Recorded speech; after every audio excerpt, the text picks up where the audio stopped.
موضوع المدرب جيسوس وسلمان الفرج.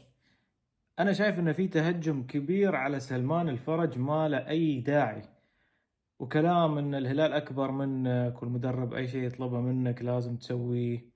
أول شيء أصلا أنا أختلف فيه مع الناس وراح أقول كلام يمكن ما راح يعجب كثير من الهلاليين.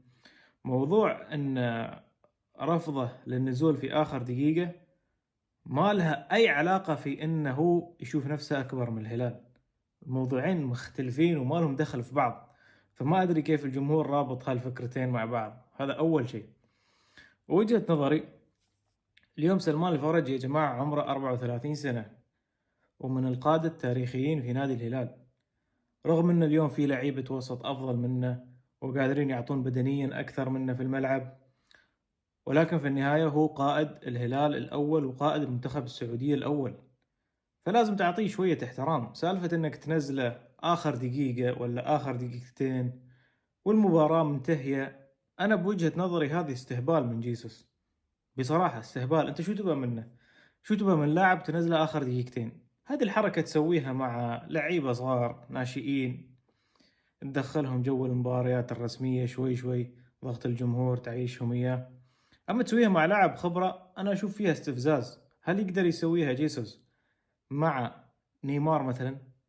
نيمار شفناه في بداية الموسم من أسوأ اللعيبة، بس ما كان يسحبه من الملعب رغم سوءه.